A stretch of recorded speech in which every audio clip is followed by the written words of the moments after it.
Poc es podia imaginar una fotògrafa que les imatges antigues que va comprar als encants eren un testimoni de gran valor. Aquesta història va passar aquí.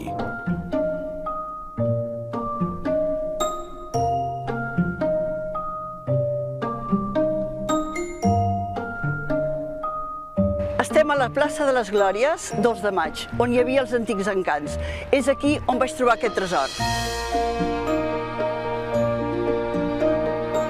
Soc aficionada a la fotografia.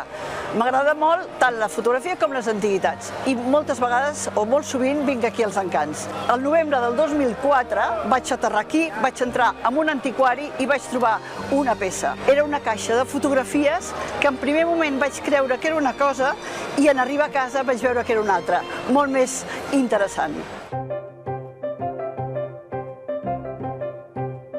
En arribar a casa, el primer que vaig fer va ser posar-me els guants, ja que sabia que la placa de vidre és molt delicada i tenia que preservar-la.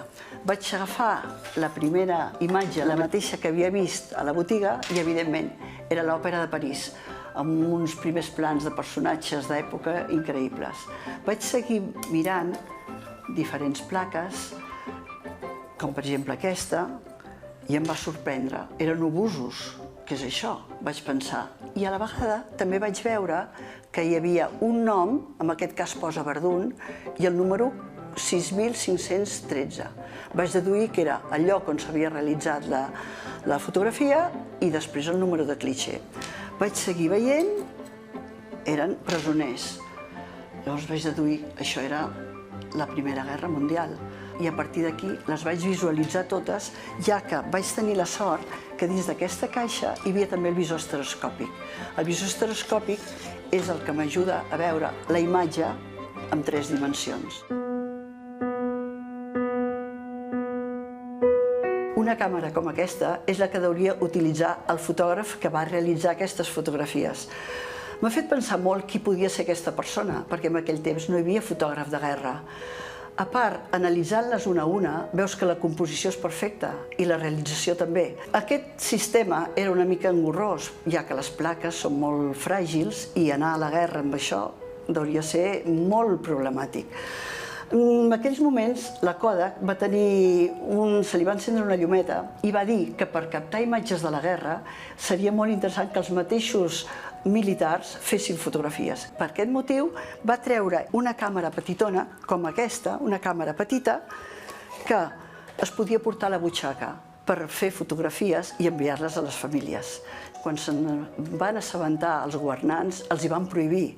No els interessava que expliquessin de la manera que vivien els soldats.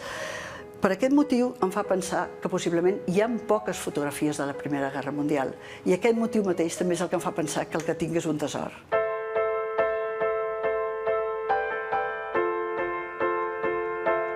Un cop vistes les imatges vaig veure la necessitat que tenia de classificar-les. Vaig fer una graella, vaig fer diferents columnes i en una d'elles vaig posar número de cliché, a l'altre lloc on havia estat realitzada i una petita descripció de cadascuna d'elles. Vaig agafar un mapa de l'època i vaig posar cadascuna de la imatge al lloc on havien estat realitzades.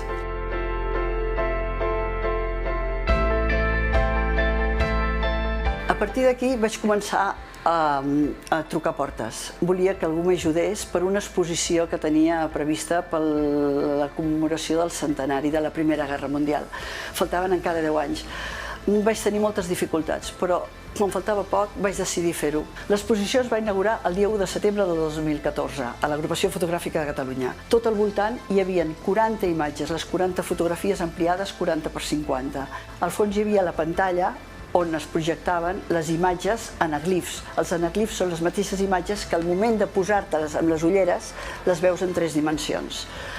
A l'altre extrem de la sala hi havia un visor estereoscòpic que em va cedir a l'Arxiu Fotogràfic de Barcelona, on també podies veure les imatges en 3 dimensions mitjançant un petit ordinador i només apropant-te les veies en 3 dimensions. A mà dreta d'aquest visor estereoscòpic hi havia el mapa aquest de grans dimensions, 1 metre per 1 metre, on es veia perfectament la ubicació de cada fotografia al seu lloc d'origen.